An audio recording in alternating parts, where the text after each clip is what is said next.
Hari itu, rumah mertua penuh sesak oleh keluarga besar. Suasana khas Lebaran terasa begitu hangat. Tawa anak-anak yang berlarian di halaman, suara ibu-ibu yang sibuk di dapur, serta wangi rendang dan opor yang menyeruak dari meja makan. Aku duduk di antara para perempuan yang tengah mengobrol, tanganku mengepal erat di pangkuan, menyembunyikan getaran kecil yang sesekali muncul. Di dalam tas tanganku, selembar surat cerai terselip rapi bersama iPad yang berisi semua bukti pengkhianatan Mas Bowo. Aku menatap suamiku dari kejauhan. Ia tertawa lepas bersama paman-pamannya. Wajahnya begitu santai seolah tak ada beban. Seandainya mereka tahu kebusukan yang disembunyikannya, apakah masih ada tawa tersisa di wajah mereka? Aku menarik napas panjang, berusaha menenangkan gelombang emosi yang sudah mencapai ubun-ubun. Tidak ada waktu untuk ragu. Hari ini, di hadapan semua orang yang selama ini membanggakannya, aku akan membuka kedoknya. Momen sungkeman pun tiba. Seperti tradisi setiap tahunnya, keluarga besar berkumpul dalam satu ruangan, duduk bersila dalam lingkaran yang rapat. Aku menunggu giliranku dengan sabar, sementara satu persatu anggota keluarga maju ke depan untuk bersalaman dan meminta maaf. Saat tiba giliranku, aku berlutut di hadapan ibu mertuaku, Ibu Nani. "Mohon maaf lahir dan batin, Bu," ucapku, suaraku bergetar, entah karena emosi atau keberanian yang mulai terkikis. Ibu Nani tersenyum, tangannya mengelus kepalaku dengan penuh kasih sayang. "Kamu istri yang baik, Nak. Semoga selalu bahagia dengan Bowo." Aku mengepalkan tangan, menahan perih yang merambat di dadaku. Istri yang baik? Bahagia dengan Bowo? Betapa ironisnya. Aku menoleh ke arah suamiku, yang kini tengah bersiap mencium tangan ibunya. Sebelum ia sempat melakukannya, aku mengeluarkan amplop dari dalam tasku dan meletakkannya di hadapan ibu mertuaku. Semua mata langsung tertuju padaku. Wajah Mas Bowo mendadak kaku. "Apa ini?" tanya Ibu Nani, suaranya mulai berubah. Tanganku terangkat, telunjukku mengarah ke wajah suamiku. "Ini surat cerai, Bu. Aku nggak bisa lagi hidup dengan suami yang mengkhianatiku." Hening. Seakan waktu berhenti berputar. Aku bisa mendengar tarikan napas tertahan dari para anggota keluarga. Ibu Nani mengerutkan dahi, lalu tertawa kecil, seolah apa yang kukatakan hanyalah lelucon di hari raya. "Astagfirullah, apa-apaan ini, Nak? Lebaran-lebaran malah bercanda seperti ini?" Aku menggeleng tegas. "Aku tidak bercanda, Bu. Mas Bowo sudah selingkuh selama setahun dengan wanita lain." Kejutan tergambar jelas di wajah semua orang. Beberapa mulai berbisik, sementara yang lain hanya terdiam, mencerna perkataan yang baru saja kulontarkan. Mas Bowo buru-buru berdiri, wajahnya merah padam. "Jangan bikin malu, Dik," bisiknya dengan nada mengancam. Aku mengabaikannya. Aku tahu dia panik, tahu bahwa seluruh harga dirinya di keluarga ini sedang dipertaruhkan. "Kalau Mas Bowo mau menyangkal, aku sudah menyiapkan semua buktinya," lanjutku. Dengan tenang, aku mengeluarkan iPad dari dalam tas dan menyalakannya. Di layar terpampang foto-foto Mas Bowo bersama Sonia, wanita yang selama ini ia sembunyikan. Ada tangkapan layar percakapan mereka yang penuh kata-kata mesra, ada video rekaman saat mereka masuk ke hotel yang sama berulang kali. Aku menyapu pandangan ke sekeliling, melihat reaksi setiap orang. Paman dan bibi saling berpandangan, beberapa kerabat perempuan menutup mulut mereka karena terkejut. Ibu Nani terdiam, lalu merebut iPad dari tanganku. Ia mulai menggulir layar, matanya membelalak semakin lebar. Ini nggak mungkin," gumamnya, suaranya hampir tak terdengar. Aku mendongak, menatapnya tajam. "Masih bilang nggak mungkin, Bu? Semua bukti ada di sini." Mas Bowo tak berkata apa-apa. Rahangnya mengeras, tangannya terkepal di sisi tubuhnya. Aku tahu dia ingin membela diri, tapi aku juga tahu bahwa dia tak punya celah untuk melakukannya. Semua yang ada di sini bukan sekadar tuduhan, ini fakta yang tak bisa dibantah. "Bowo," suara Ibu Nani akhirnya pecah, melengking penuh kemarahan. "Kamu beneran kayak gini? Setelah semua yang istrimu lakuin buat kamu?" Mas Bowo menunduk, terdiam. Aku bisa melihat keringat mulai membasahi pelipisnya. Aku menghela napas panjang. "Aku minta cerai, Mas. Aku nggak bisa lagi hidup dengan laki-laki yang menghancurkan kepercayaanku." Lama tak ada suara. Keluarga besar masih terpaku dalam keheningan yang mencekam. Aku tahu, ini bukan hari raya yang mereka bayangkan. Tapi bagiku, ini hari pembebasan. Hari di mana aku melepas belenggu dan membuka luka yang selama ini kututup rapat-rapat. Mas Bowo tak lagi bisa berkata apa-apa. Kecurigaanku terhadap Mas Bowo tidak muncul begitu saja. Seperti gerimis yang datang perlahan sebelum hujan deras mengguyur, semua berawal dari hal-hal kecil yang mungkin dianggap sepele.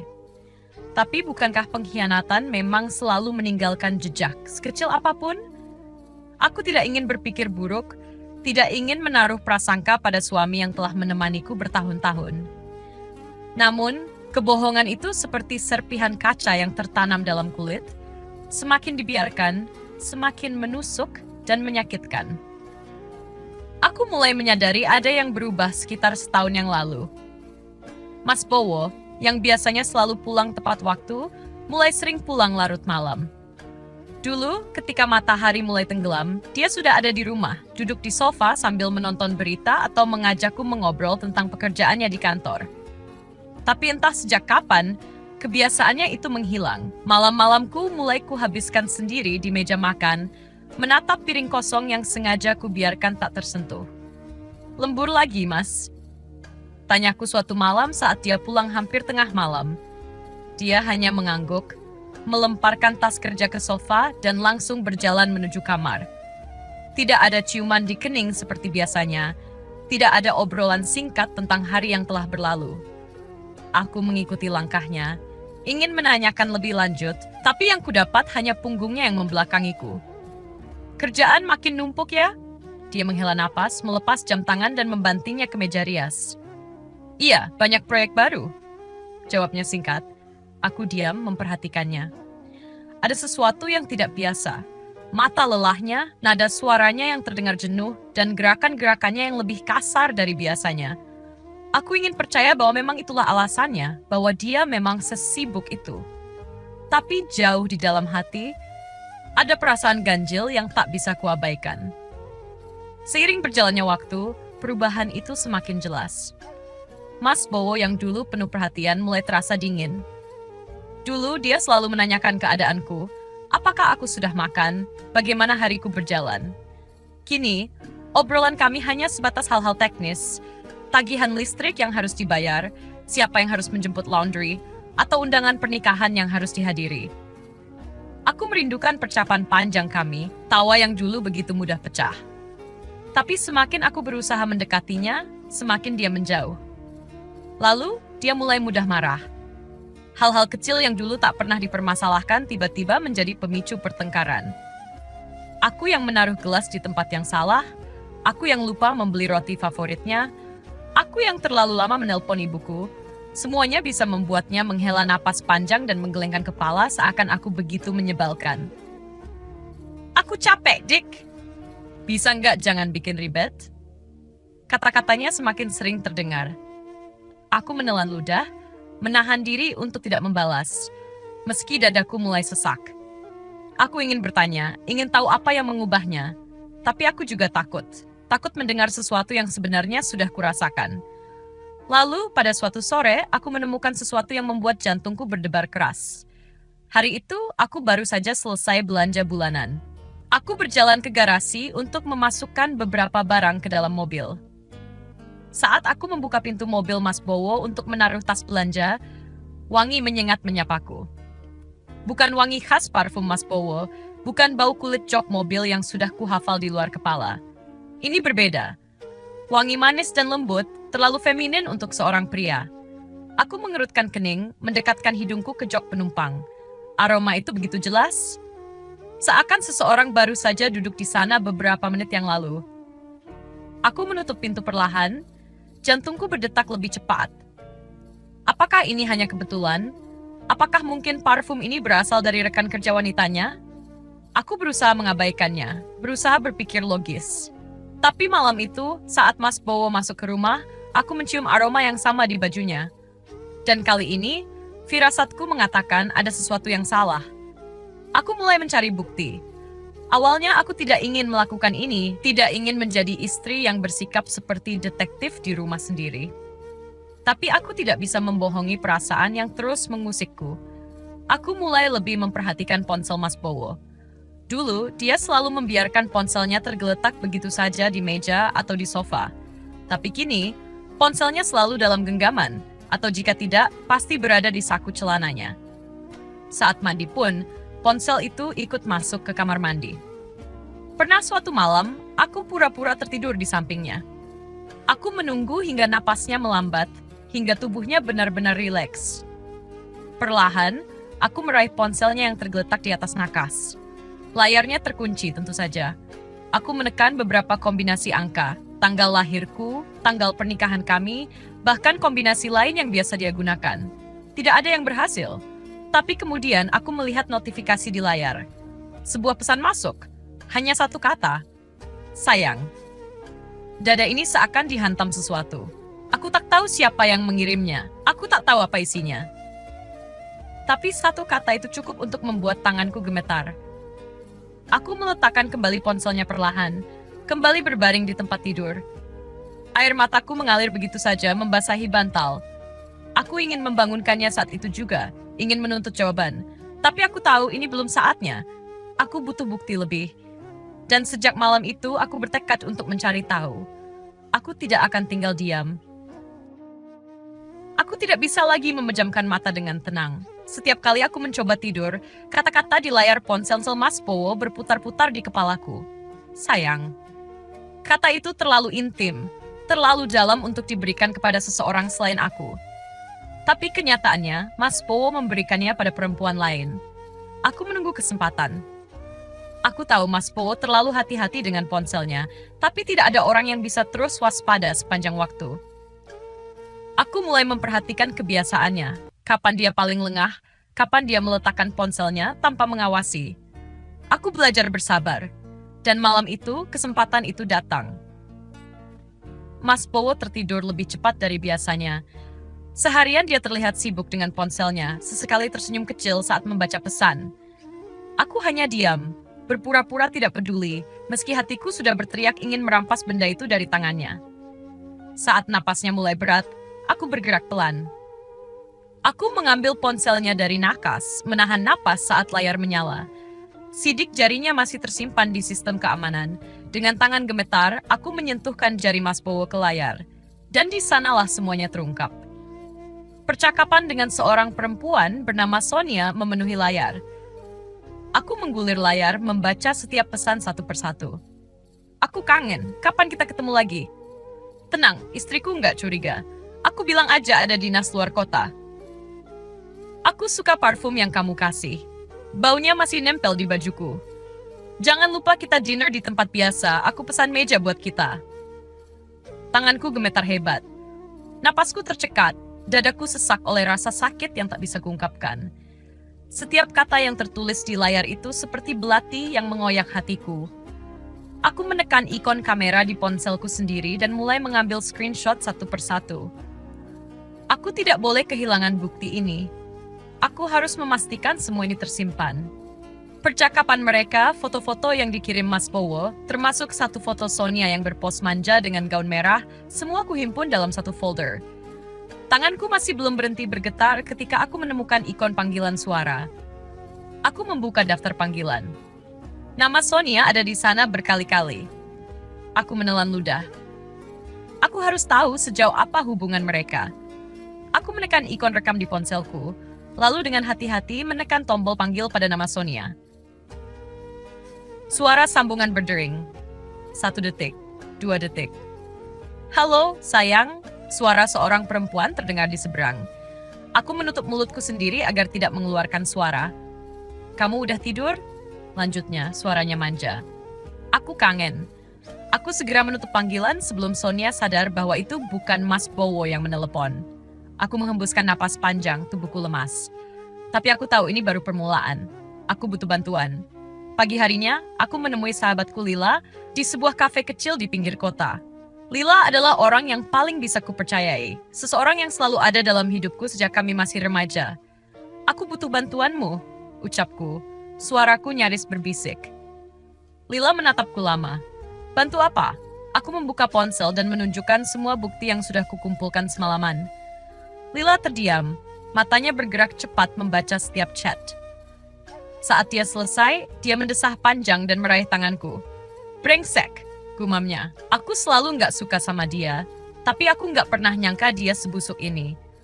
Aku menggigit bibir, menahan air mata yang ingin jatuh. Aku butuh lebih banyak bukti. Aku ingin tahu seberapa jauh hubungan mereka. Bisa tolong bantu aku menguntit mereka? Lila tidak ragu. Tentu saja. Kami menyusun rencana. Lila bekerja di sebuah butik yang kebetulan berada di dekat restoran tempat Mas Bowo dan Sonia sering bertemu. Dia akan mengawasi dan mengambil foto jika melihat mereka bersama. Dan 3 hari kemudian, bukti itu datang. Ponselku bergetar saat aku sedang di dapur. Aku buru-buru mengeringkan tangan dan membuka pesan dari Lila. Aku menemukannya. Mereka di sini, di restoran Itali di pusat kota. Aku kirim fotonya sekarang. Seketika jantungku berdetak kencang. Beberapa detik kemudian, sebuah gambar masuk ke dalam ponselku. Aku menahan napas. Di layar, Mas Bowo duduk di sebuah meja dengan seorang perempuan di depannya. Sonia. Wanita itu mengenakan gaun hitam yang elegan, rambutnya digulung rapi, bibirnya merah menyala. Di meja mereka ada sebotol anggur merah dan 2 piring makanan yang hampir habis.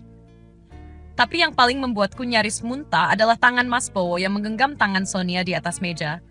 Aku menatap layar ponsel itu lama, membiarkan diriku meresapi kenyataan ini. Hatiku terasa remuk, tidak ada lagi keraguan, tidak ada lagi alasan. Suamiku telah mengkhianatiku dengan cara yang paling hina. Aku ingin menangis. Aku ingin mengamuk. Aku ingin berlari ke restoran itu dan menampar wajahnya di depan semua orang. Tapi aku menahan diri. Aku masih butuh lebih banyak bukti. Aku akan menyusun langkahku dengan tenang. Aku akan memastikan ketika aku menghancurkannya, tidak akan ada celah bagi Mas Bowo untuk lolos. Dan saat hari itu tiba, dia akan merasakan sakit yang jauh lebih dalam daripada yang kurasakan sekarang. Malam itu, aku duduk di meja makan sendirian. Makanan yang telah kusiapkan sejak sore mulai dingin. Mas Bowo masih belum pulang, dan untuk kesekian kalinya alasannya pasti akan sama, pekerjaan. Aku memandang layar ponsel, melihat jam yang terus berputar, kemudian mengalihkan pandangan ke bukti-bukti yang sudah kukumpulkan.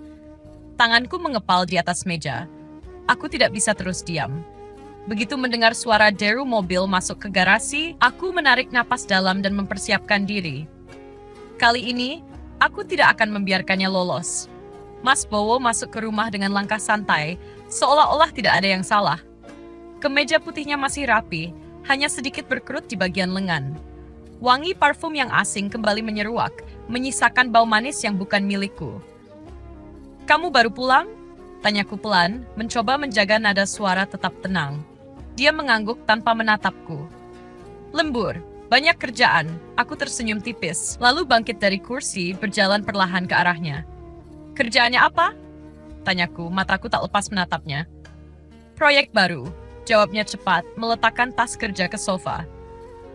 Aku menahan napas, lalu mengeluarkan ponselku dan membuka salah satu foto yang dikirim Lila. Aku membalikkan layar ponsel ke arahnya. Ini proyek baru yang kamu maksud? Mas Bowo berhenti, menatap layar ponselku. Wajahnya menegang. Dalam gambar itu, dia terlihat jelas sedang menggenggam tangan Sonia di restoran. Aku melihat bagaimana ekspresi wajahnya berubah. Matanya bergerak cepat, seolah mencari celah untuk melarikan diri dari kenyataan yang baru saja kutunjukkan. Lalu, dia mendesah, menggelengkan kepala, lalu tertawa kecil, seolah tidak percaya dengan apa yang kulakukan. Kamu salah paham, katanya dengan nada ringan. Salah paham? Aku mendekat, menatapnya lebih tajam. Kamu mau bilang ini bukan kamu? Atau mungkin perempuan ini bukan Sonia? Dia terdiam. Lalu dengan cepat, dia merebut ponsel dari tanganku dan menaruhnya di meja. Dinda, aku bisa jelasin. Jelaskan apa? Bahwa kamu hanya ngobrol biasa? Bahwa kamu hanya rekan kerja? Berapa lama lagi kamu mau berbohong? Matanya berkilat dan aku bisa melihat amarah mulai muncul dalam tatapannya. Aku capek, Dinda. Bisa nggak kita nggak bahas ini sekarang? Aku tertawa sinis. Capek? Kamu capek berselingkuh di belakangku? Capek berbohong? Aku ingin dia mengaku, ingin mendengar sendiri dari mulutnya bahwa dia memang telah mengkhianatiku. Tapi yang kudapatkan hanyalah penyangkalan dan tatapan tajam yang membuat dadaku semakin sesak. Tanpa mengatakan apa-apa lagi, Mas Bowo mengambil ponselnya sendiri dan berjalan menuju kamar. Aku tetap berdiri di tempat, menyaksikan punggungnya yang menjauh. Sejak malam itu, dia semakin sering pulang larut. Tidak ada lagi alasan yang jelas. Hanya kata-kata ndek seperti, banyak kerjaan, ada rapat mendadak. Atau bahkan, teman butuh bantuan. Aku tidak bertanya lagi. Aku hanya mengamati. Hingga akhirnya, aku memutuskan untuk mengambil langkah lebih jauh. Malam itu, aku menunggu Mas pergi seperti biasa. Begitu mobilnya keluar dari garasi, aku segera meraih jaket dan kunci mobilku sendiri. Lila sudah bersiap membantu dari kejauhan, siap memberi informasi jika aku kehilangan jejak. Aku mengikuti mobilnya, menjaga jarak agar dia tidak curiga. Jalanan malam itu cukup lengang, membuat detak jantungku semakin kencang. Aku sudah menduga dia akan menemui Sonia, tapi aku tidak menyangka dia akan membawanya ke tempat seperti itu. Mobil Mas Bowo berhenti di depan sebuah hotel berbintang 5 di pusat kota. Aku melihat Sonia turun dari mobil dengan senyum lebar, lalu Mas Bowo menyusulnya. Mereka berjalan berdampingan, masuk ke dalam hotel dengan santai, seolah tidak ada beban yang mereka pikul. Tanganku mencengkeram setir begitu erat hingga buku-buku jariku memutih. Aku ingin keluar dari mobil, ingin berlari dan menarik rambut Sonia, ingin menampar Mas Bowo di depan umum, tapi aku menahan diri. Aku harus cerdas. Aku harus menyusun rencana dengan baik. Aku menekan tombol kamera di ponselku, mengambil beberapa foto dari dalam mobil. Lila, yang mengawasi dari arah lain, juga mengirimkan foto yang dia ambil dari sudut berbeda. Aku menyimpan semuanya dengan rapi di dalam folder yang sudah kusiapkan. Malam itu, aku kembali ke rumah dengan hati yang benar-benar hancur. Aku duduk di dalam kamar, menatap langit-langit dengan pikiran kosong. Aku telah menyaksikan dengan mataku sendiri bagaimana suamiku memilih perempuan lain di atas pernikahan kami. Bagaimana dia dengan mudahnya membangun dunia baru di luar rumah kami. Aku bisa saja menangis malam ini, tapi aku memilih untuk tersenyum. Bukan karena aku sudah kuat, bukan karena aku sudah menerima semua ini, tapi karena aku tahu waktunya semakin dekat. Waktu di mana aku akan membuat Mas Bowo membayar semua pengkhianatan ini. Aku duduk di ruang keluarga, tersenyum tipis saat mendengar Ibu Nani kembali membanggakan Mas Bowo di depan keluarga besar. Suaranya penuh kebanggaan, wajahnya bersinar seperti seorang ibu yang yakin telah membesarkan anak lelaki terbaik di dunia. Mas Bowo itu suami yang bertanggung jawab, selalu bekerja keras demi keluarga, ujarnya dengan bangga. Dinda beruntung punya suami seperti dia. Aku ingin tertawa. Kalimat itu terus diulang setiap tahun, seolah sudah menjadi bagian dari doa yang harus diucapkan sepertemuan keluarga. Aku dulu juga percaya, dulu merasa beruntung karena menjadi istri lelaki yang selalu dipuja-puja ini. Tapi sekarang, setiap kata pujian itu hanya terasa seperti racun yang ingin segera kutumpahkan. Aku mengaduk teh di cangkirku dengan pelan, mencoba menahan rasa muak. Di sudut ruangan, Mas Bowo duduk dengan santai, tersenyum kecil mendengarkan ibunya bicara. Dia terlihat tenang, bahkan menikmati kebohongan yang terus-menerus diulang oleh keluarganya. Seakan tidak ada dosa yang sedang dia tutupi, seakan dia benar-benar suami idaman seperti yang selalu dibanggakan Ibu Nani. Aku meremas jari-jariku sendiri di pangkuan. Sebentar lagi, semua ini akan berakhir. Aku menarik napas dalam-dalam dan kembali mengalihkan perhatianku ke layar iPad yang ada di pangkuanku. Aku sudah menyusun semuanya dengan rapi. Chat mesra, foto-foto mereka di restoran, bukti transaksi hotel, bahkan rekaman panggilan suara. Tidak ada yang akan bisa dibantah lagi. Aku menyiapkan semuanya dengan teliti. Aku tahu, aku tidak bisa hanya mengandalkan emosi. Aku harus memastikan saat aku menjatuhkan semuanya, Mas Bowo tidak punya celah sedikit pun untuk menyangkal. Dan aku telah memilih momen terbaik untuk itu. Idul Fitri. Hari ketika keluarga besar berkumpul, hari ketika semua orang berbicara tentang maaf dan kebahagiaan. Hari yang suci, yang seharusnya penuh berkah. Tapi bagi Mas Bowo, hari itu akan menjadi awal dari kehancurannya. Aku menghabiskan beberapa hari terakhir dengan memastikan semuanya siap. Aku mencetak beberapa bukti penting di kertas, berjaga-jaga kalau ada yang berusaha mengambil iPad-ku. Surat cerai yang sudah kutandatangani juga telah kusimpan di dalam tas kecilku. Malam sebelum Idul Fitri, aku berdiri di depan cermin kamarku, menatap pantulan diriku sendiri. Aku melihat wajah seorang wanita yang sudah terlalu lama menahan sakit. Sejenak, aku teringat bagaimana dulu aku sangat mencintai Mas Bowo. Aku teringat janji-janji yang dia ucapkan di hari pernikahan kami, kata-kata manis yang dulu membuatku yakin bahwa aku telah memilih lelaki yang tepat. Tapi sekarang, yang tersisa hanyalah kebohongan dan pengkhianatan. Aku menutup mata sejenak, mengatur napas, lalu membuka mata dengan tatapan yang lebih tegas. Besok, segalanya akan berubah. Aku akan memastikan topeng yang selama ini dia pakai di depan semua orang akan terlepas. Aku akan memastikan semua orang tahu siapa sebenarnya lelaki yang mereka banggakan selama ini. Ruangan yang semula penuh dengan gelak tawa dan obrolan hangat mendadak sunyi saat aku berdiri. Semua mata tertuju padaku, beberapa masih tersenyum, mengira aku akan menyampaikan ucapan selamat Idul Fitri atau sekadar berbagi kebahagiaan dengan keluarga besar. Namun, apa yang kulakukan justru sebaliknya. Tanganku terulur ke depan, menyodorkan sebuah amplop coklat di hadapan Mas Bowo. Wajahnya yang semula santai mendadak berubah tegang. Dia tidak segera mengambilnya, hanya menatapku dengan alis berkerut. Mas Bowo, suaraku terdengar tenang tapi tegas. Ini untukmu. Dia ragu sejenak sebelum akhirnya mengulurkan tangan dan mengambil amplop itu. Aku bisa melihat jemarinya sedikit gemetar saat merobek segelnya dan menarik keluar isinya. Surat cerai. Mata Mas Bowo membulat, wajahnya seketika pucat. Kertas di tangannya tampak bergetar. Keluarga besar yang tadi menikmati hidangan lebaran kini mulai berbisik-bisik, mencoba memahami situasi yang tiba-tiba berubah menjadi mencekam. Apa ini, Dinda? Suaranya bergetar antara marah dan panik. Aku tidak menjawab langsung. Aku ingin membiarkan dia meresapi makna dari dokumen yang sedang dia genggam.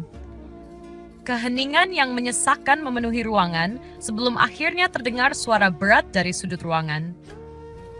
Apa maksudnya ini? Ibu Nani, yang sejak tadi diam, kini bangkit dari duduknya.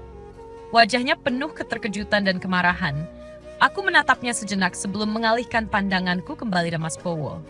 Mas, kamu tahu kenapa aku melakukan ini? Suara gelas diletakkan dengan kasar terdengar dari arah paman Mas Bowo. Lalu suara-suara lain mulai memenuhi ruangan. Ada apa ini?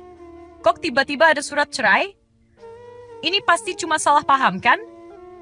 Ibu Nani berjalan mendekat, lalu meraih surat cerai dari tangan Mas Bowo, membaca cepat isi dokumen itu sebelum akhirnya menatapku dengan sorot mata penuh amarah. Kamu ini kenapa, Dinda? Kenapa kamu buat malu keluarga di hari seperti ini? Lebaran, Dinda. Kamu sadar nggak yang kamu lakukan? Aku menahan napas. Sudah kuduga ini akan terjadi. Tapi aku sudah siap.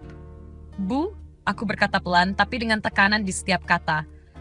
Saya tidak mau lagi hidup dengan laki-laki yang mengkhianati saya.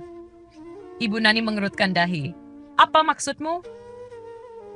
Aku menundukkan kepala, meraih iPad yang sudah kupersiapkan sejak tadi. Dengan tenang, aku membuka galeri dan memutar sebuah rekaman suara. Sayang, kapan kita ketemu lagi?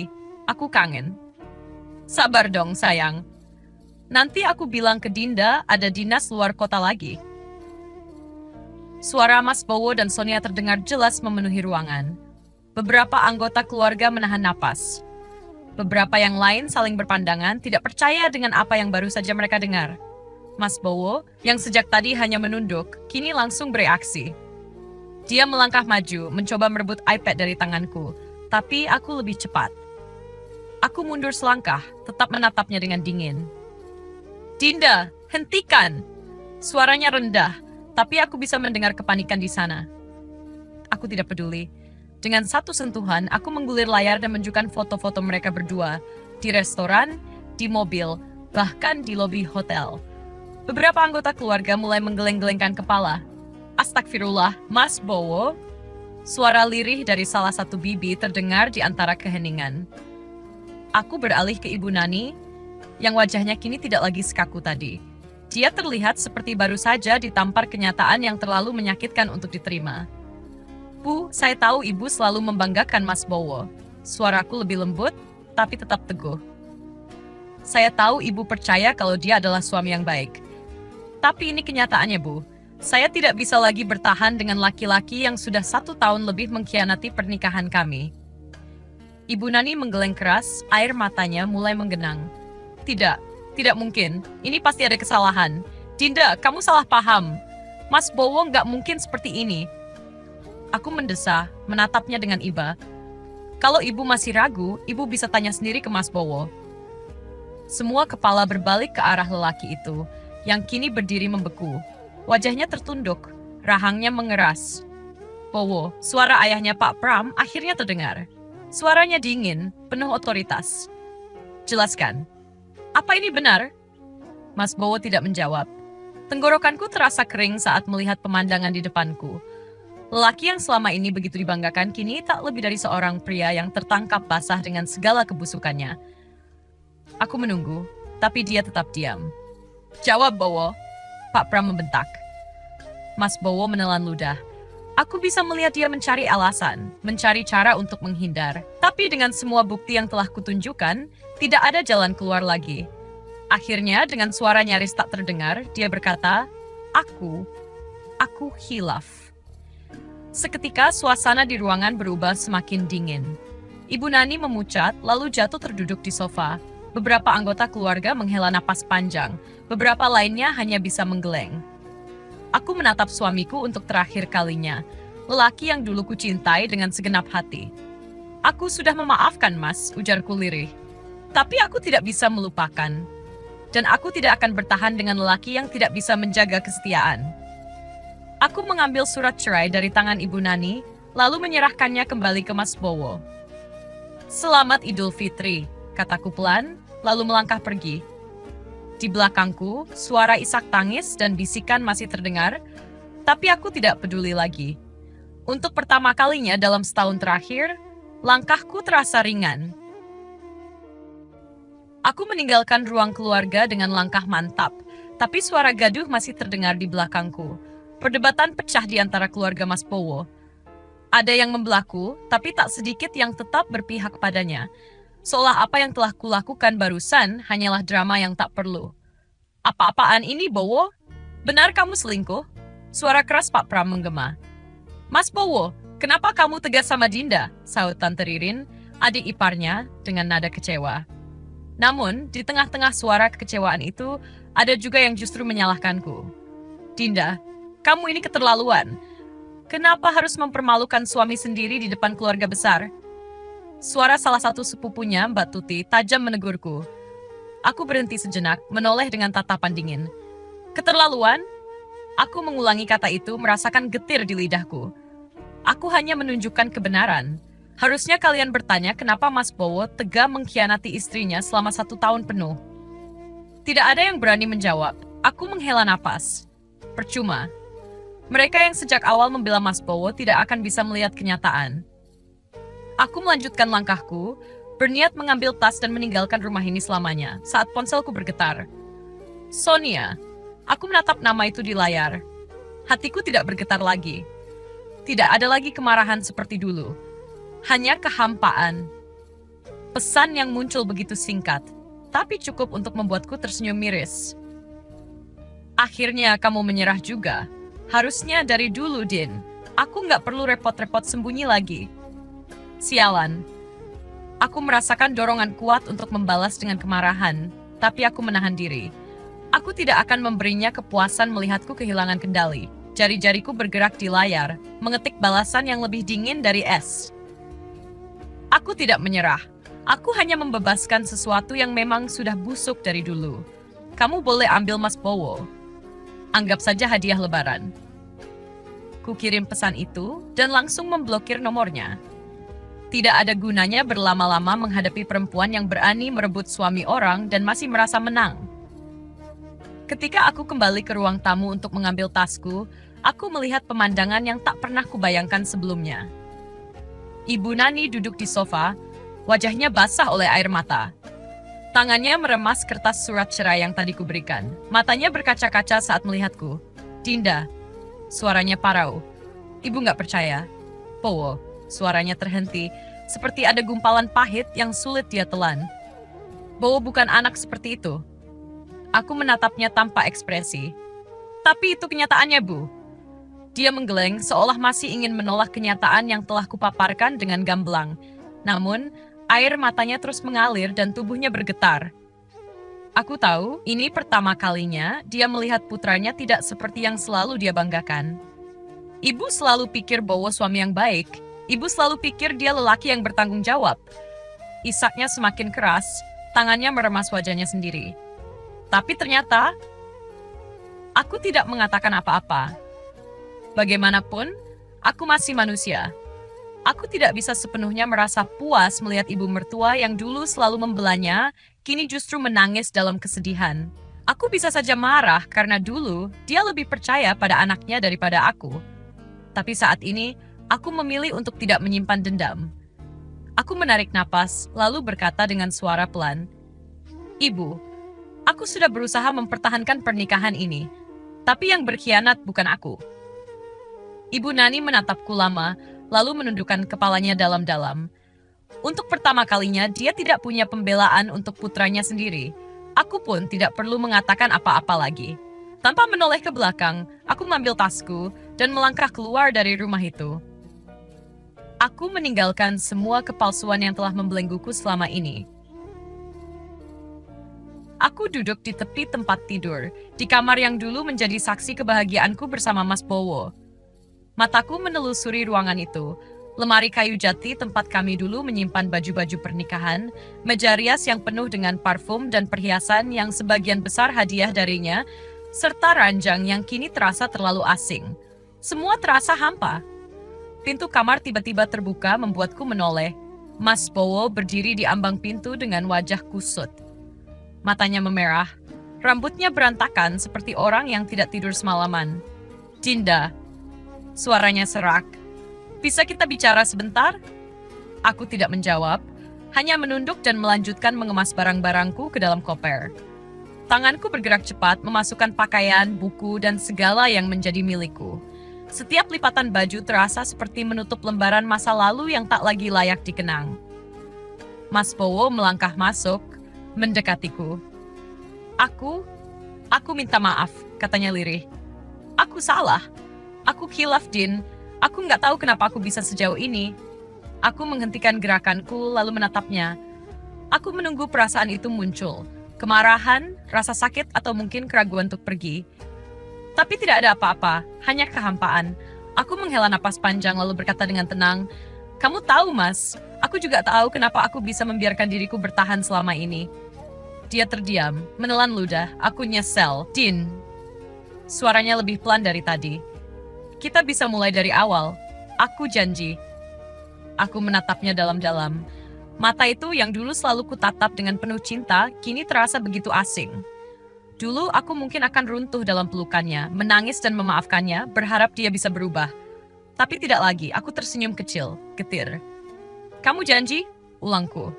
Sama seperti waktu kita janji saling setia di depan penghulu, Mas Bowo tidak bisa menjawab. Wajahnya semakin pias, aku melanjutkan mengepak barang-barangku. Jari-jariku bergerak tanpa ragu, sementara suaraku terdengar lebih mantap dari yang pernah kurasakan. "Kita sudah selesai, Mas. Tidak ada kesempatan kedua." Dia menggeleng, seolah menolak menerima kenyataan. "Tolong, Din. Aku sadar aku salah. Aku akan tinggalkan Sonia. Aku akan perbaiki semuanya." Aku menarik napas, lalu menatapnya lagi. "Ini bukan tentang Sonia. Ini tentang kamu. Tentang bagaimana kamu mengkhianatiku selama 1 tahun penuh tanpa merasa bersalah." Dia membuka mulutnya, tapi tak ada kata yang keluar. Aku meraih koperku, menyeretnya ke pintu. Tapi sebelum aku melewatinya, aku menoleh sekali lagi. "Kamu boleh menyesal, Mas," kataku pelan. "Tapi aku tidak akan menyesal memilih pergi." Aku melangkah keluar tanpa menoleh lagi. Saat aku keluar dari rumah itu, perasaan yang memenuhi dadaku begitu kompleks. Seperti ada lubang besar yang menganga, tapi pada saat yang sama ada kelegaan yang tak bisa dijelaskan. Aku meninggalkan bertahun-tahun kenangan, cinta, dan harapan yang sudah kupertahankan mati-matian. Tapi aku juga meninggalkan luka yang tak akan pernah sembuh jika aku tetap tinggal. Aku memilih melangkah. Aku memilih bebas.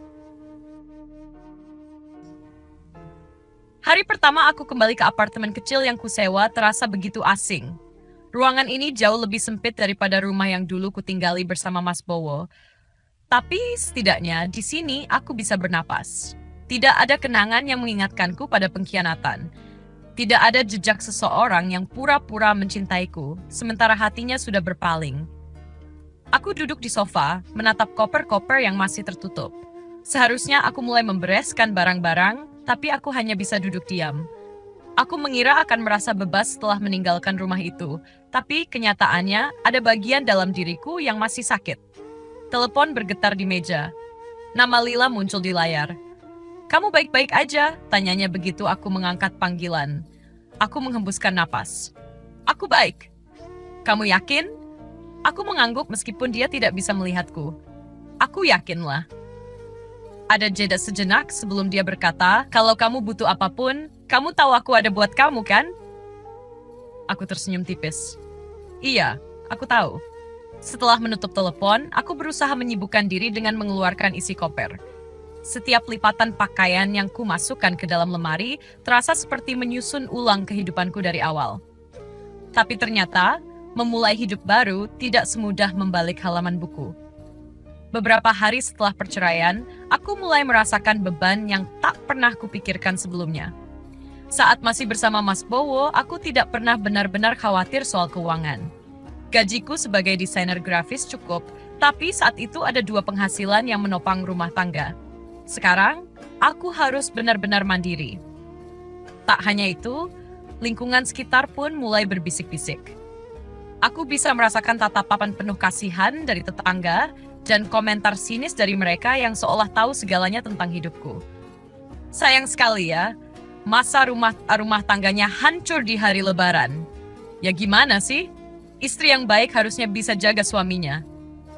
Sekarang hidup sendiri, apa nggak kesepian? Aku berusaha tidak peduli, tapi ada malam-malam di mana komentar mereka terngiang di kepalaku. Aku bertanya-tanya, apakah aku memang tidak cukup baik? Apakah aku yang salah karena memilih pergi? Namun, saat aku menatap bayanganku di cermin, aku melihat seseorang yang telah berjuang begitu keras untuk bertahan. Aku melihat seorang wanita yang akhirnya memilih dirinya sendiri setelah bertahun-tahun mengorbankan kebahagiaannya. Aku menatap pantulan diriku dan berkata dengan suara pelan, "Kamu berhak bahagia." Sejak hari itu, aku mulai mengejar mimpi yang dulu tertunda. Aku mengambil lebih banyak proyek desain grafis dan mulai menabung untuk membuka studionya sendiri. Aku juga mengikuti kelas-kelas online, sesuatu yang selalu ingin kulakukan tetapi tidak pernah mendapat izin dari Mas Bowo dulu. Perlahan, aku mulai menemukan diriku lagi. Luka itu masih ada. Kadang, saat malam-malam sunyi, aku masih bisa merasakan pedihnya pengkhianatan. Tapi aku tahu, seiring waktu, luka itu akan sembuh. Aku sudah memulai hidup baru. Dan kali ini, aku tidak akan membiarkan siapapun menghambat langkahku lagi. Hampir 6 bulan telah berlalu sejak aku menandatangani surat cerai itu. Hidupku masih dalam proses pemulihan, tapi setidaknya aku merasa lebih ringan. Tidak ada lagi pengkhianatan yang menghantuiku setiap malam. Tidak ada lagi rasa was-was ketika Mas Bowo pulang terlambat. Dan yang paling penting, aku tidak lagi terjebak dalam kebohongan. Pagi itu, aku sedang menikmati secangkir kopi di balkon apartemen ketika ponselku bergetar. Nama Lila muncul di layar. "Kamu lagi di mana?" tanyanya terdengar sedikit bersemangat. "Di rumah, kenapa?" "Kamu nggak akan percaya apa yang baru aku dengar." Aku mengernyit. "Tentang apa?" "Mas Bowo dan Sonia." Aku terdiam sejenak lalu menghela napas. "Aku nggak tertarik lah." "Tapi kamu harus tahu ini," katanya suaranya penuh antusias. "Tebak, Sonia ternyata cuma manfaatin Mas Bowo buat uangnya. Sekarang Mas Bowo lagi kelimpungan karena keuangannya mulai kacau." Aku mengangkat alis, sedikit terkejut. tapi tidak bisa menyangkal bahwa kabar itu tidak terlalu mengejutkan. "Dia ninggalin Mas Bowo?" tanyaku akhirnya. "Lebih dari itu?" Lila terkekeh. "Sonia kabur dengan pria lain setelah berhasil nguras uangnya. Sekarang Mas Bowo lagi kena masalah di bisnisnya juga. Aku dengar dari salah satu temannya, banyak klien yang mulai menarik diri karena reputasinya jadi buruk setelah skandal perselingkuhannya tersebar."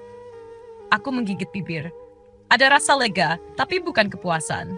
Dulu, aku mungkin akan menangis dan merasa kasihan. Tapi sekarang, aku hanya tersenyum kecil, mengaduk kopiku dengan tenang. "Aku pikir kamu bakal senang dengar ini," kata Lila setelah aku diam cukup lama. Aku tersenyum tipis. "Aku nggak merasa senang atau sedih lah." "Serius? Serius?" Jawabku mantap. "Aku cuma merasa, ini memang sudah seharusnya." Lila tertawa kecil. "Ya karma memang gak pernah salah alamat." Aku tidak menanggapi. Dalam hati, aku menyadari betapa jauhnya aku telah melangkah. Dulu, mungkin aku akan berharap Mas Bowo menderita. Tapi kini, aku sudah tidak peduli lagi. Aku menyesap kopi hangatku, menatap langit biru yang luas. Aku tidak lagi menoleh ke belakang. Aku telah melepaskan beban itu. Karma telah bekerja dengan sendirinya. Dan aku hanya ingin terus melangkah maju. Hidupku kini jauh berbeda dari 1 tahun yang lalu. Tidak ada lagi pertengkaran tanpa jawaban, tidak ada lagi air mata yang jatuh karena pengkhianatan. Aku telah menemukan kembali diriku yang dulu sempat hilang. Rutinitasku berjalan dengan tenang. Setiap pagi aku bangun dengan hati yang lebih ringan, menyiapkan kopi, lalu duduk di meja kerja untuk melanjutkan proyek-proyek desain yang semakin berkembang. Aku tidak lagi merasa kesepian. Aku punya kesibukan, impian, dan kebahagiaan yang kutemukan dalam diriku sendiri. Siang itu, aku baru saja selesai bertemu dengan klien di sebuah kafe ketika ponselku berdering. Nomor yang tidak kukenali muncul di layar. Aku ragu sejenak sebelum mengangkatnya. "Halo?" Suara di seberang sana membuatku terdiam. "Ini Ibu." Aku menggenggam ponsel lebih erat. "Ibu Nani." Hampir setahun sejak perceraian, ini adalah pertama kalinya beliau menghubungiku. Aku mengira setelah semua yang terjadi, aku tidak akan pernah mendengar suaranya lagi. "Apa kabar, Bu?" tanyaku akhirnya, suaraku tetap tenang. "Aku ingin bicara denganmu," katanya lirih. "Bisa kita bertemu?" Aku terdiam. Dalam hatiku, aku masih mengingat bagaimana dulu beliau membelaku mati-matian ketika aku masih menjadi menantunya. Bagaimana ia dengan cepat berbalik menyalahkanku saat kebenaran terungkap. Aku tidak membenci beliau, tapi aku juga tidak melupakan semuanya. "Baik," jawabku akhirnya. "Kapan?" Kami bertemu di sebuah restoran kecil yang tenang. Saat aku tiba, Ibu Nani sudah duduk di sudut ruangan, wajahnya tampak lebih tua dari yang kuingat. Aku duduk di depannya tanpa banyak kata. Untuk beberapa saat, tidak ada yang berbicara. Hanya ada keheningan yang dipenuhi oleh banyak hal yang belum terucapkan. "Kamu terlihat lebih bahagia sekarang," katanya akhirnya. Aku tersenyum kecil. "Alhamdulillah." Ibu Nani menarik napas panjang, seolah mengumpulkan keberanian. "Aku ingin minta maaf, Nak." Aku menatapnya, menunggu. Aku dulu buta. Aku terlalu percaya pada Bowo dan menutup mata terhadap apa yang sebenarnya terjadi. Aku menyalahkanmu tanpa alasan. Aku menyakitimu dengan kata-kataku. Suaranya bergetar. Dan aku sadar, aku salah. Aku tidak segera merespons. Aku melihat wanita tua di depanku ini, yang dulu begitu membelaku, lalu menjatuhkanku, dan kini mencoba mengakui kesalahannya. Aku tahu aku bisa saja marah. Aku bisa saja mengatakan betapa sakitnya kata-kata beliau dulu. Tapi aku juga tahu, aku tidak perlu itu. "Aku sudah memaafkan, Bu," kataku akhirnya. Tapi aku tidak bisa melupakan. Beliau mengangguk pelan, seolah sudah menduga jawaban itu. "Aku hanya ingin kamu tahu, aku menyesal." Aku tersenyum tipis. Aku menghargai itu. Saat aku melangkah keluar dari restoran, angin sore menyapu wajahku dengan lembut. Rasanya seperti sebuah beban yang akhirnya terangkat, meskipun tidak sepenuhnya hilang. Aku sadar hidup tidak selalu memberikan akhir yang sempurna. Tidak semua luka bisa benar-benar sembuh. Tidak semua kenangan bisa dihapus. Tapi aku sudah memilih untuk melangkah. Aku sudah menutup buku lama dan siap menulis kisah baru. Bukan sebagai istri seseorang, Bukan sebagai wanita yang ditinggalkan, tapi sebagai diriku sendiri. Dan itu sudah lebih dari cukup.